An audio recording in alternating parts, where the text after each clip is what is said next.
Guys, I think it's finally happening. I think the gaming industry is finally turning back around and becoming actually good again. Last year we saw the release of Elden Ring, God of War Ragnarok, and quite a few other great titles. And now to break in the new year, we got Hogwarts Legacy, and I'm super excited to say that this game absolutely lives up to and exceeds the hype.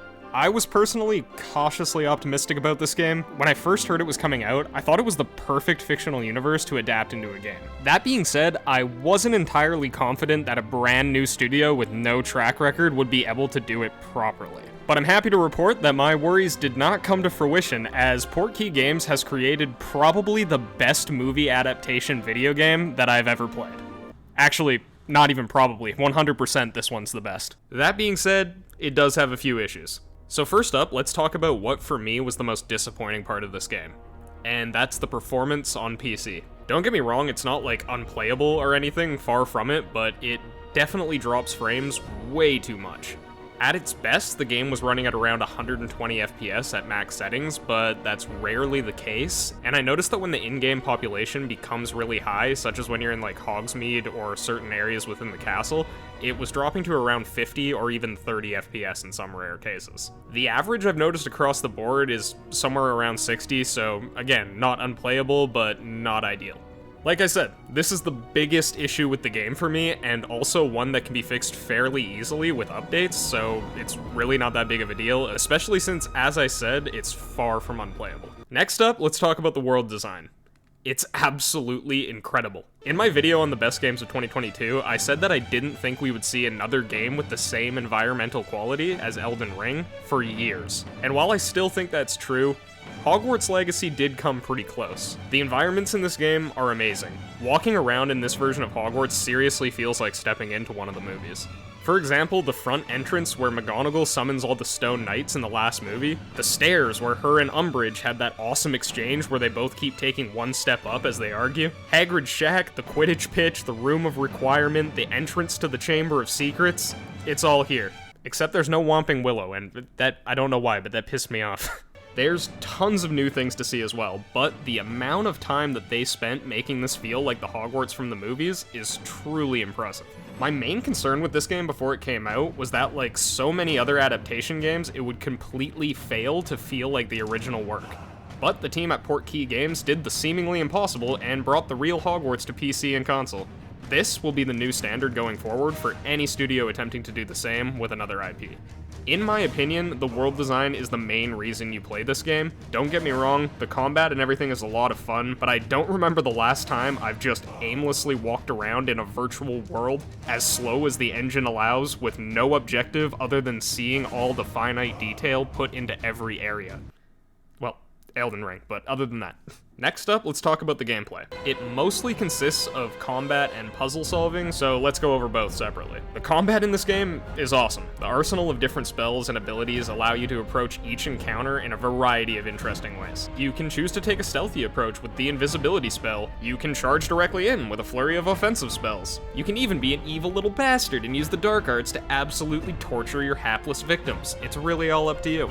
Stringing together combos with different spells makes you feel like an absolute badass. They did an amazing job on everything from the animations to the responsiveness. It's basically the Dark Souls of magic combat, not in terms of difficulty, but in terms of polish. The enemy variety, on the other hand, is a bit lacking, not gonna lie, but the AI is well programmed, the enemies that they do have are pretty fun to fight, and the bosses, while not too difficult, did require some skill and adaptability in exposing their weaknesses, though I do wish there were more unique ones overall. I would say the combat is very well done, being easy to get into, but with a high ceiling of mastery that isn't necessary to hit, but makes you feel pretty awesome if you do.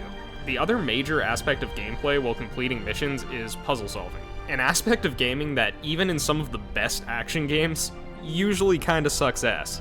But I'm pleased to report that Hogwarts Legacy actually managed to make the puzzles interesting, as they all had fun and creative visuals accompanying them, as well as being difficult enough to require some level of critical thinking, while also not slowing gameplay down too much to the point of frustration. I did encounter one puzzle with bad design in the game, but since the rest were all well made, I can definitely look past it. Aside from combat and puzzle solving, gameplay mostly consists of attending your classes, which is pretty cool for the most part. The first time you attend each class, you're actually taught a lesson in the respective field that relates back to the gameplay.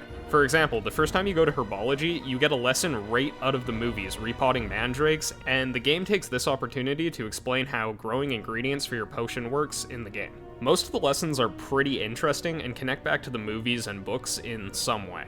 The only one I didn't really like was the astronomy class. It felt a little bit phoned in considering the only interaction you really have is adjusting a telescope, but I had a nostalgia-fueled blast completing all the others. The classes are only interactable the first time you attend, after which the game will play a quick cutscene instead each time you go back to learn a new spell, which I think was a really good idea. The classes are fun once, but I feel like if you had to do it every time, it would get old really quick. One thing I was really looking forward to in this game was the broom flying, and honestly, I was a bit disappointed. It feels kinda sluggish, and the controls don't really allow you to look around freely in flight since they map the left and right directions to one joystick and up and down to the other. It's not awful, but I was a bit disappointed, especially since you don't even get a broom till around 4 to 6 hours into the game, depending on how you're playing. Even with that in mind though, I would say overall the gameplay is very good. I would place it somewhere between God of War 2018 and Elden Ring. Next up, let's talk about story, voice acting, score, and sound design. First up, the voice acting.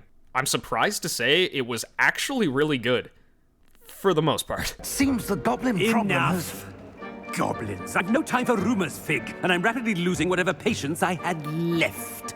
All of the professors are pretty unique, the students are fairly well done, though they all have slightly too similar personalities for my taste, and I thought it would have done the game some good to have at least one student fill a Malfoy-type antagonist role, but that just never really happens. Everybody's just kinda nice to you the whole time.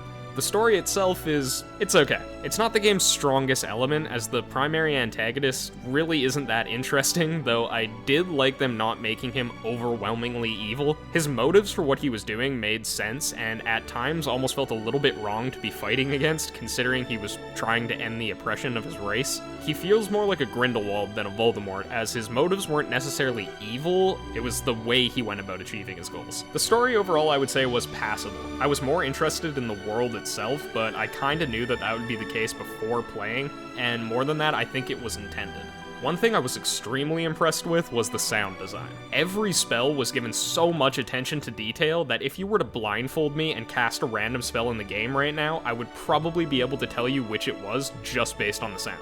Not because I've memorized each, but because each spell's sound effect perfectly matched what the spell does in the game. For example, the Accio spell that pulls things towards you has a sort of whip sound effect, which I thought worked perfectly. The sound design adds so much to the combat experience, they truly did an amazing job here. The OST in this game takes heavy inspiration from the movies, and in my opinion, they did it well. Not much else to say about it really, it's nothing that unique, it's just exactly what it's supposed to be. So, all in all, I would say this game is incredible. It falters in a few minor places, but basically every game does, and the good far outweighs the bad in my opinion. I would love to see Portkey Games continue to release DLC for this game, because the world they created here deserves to have more stories told within it. And considering the success this game has had already, I can't imagine they won't do that. I personally would love to see a Quidditch DLC and a couple of big story DLCs that really allow you to connect with this world in more meaningful ways. I give Hogwarts Legacy a mighty impressive 92%. Absolutely a must-play game. Thank you guys for watching, and until next time, I'll be seeing you.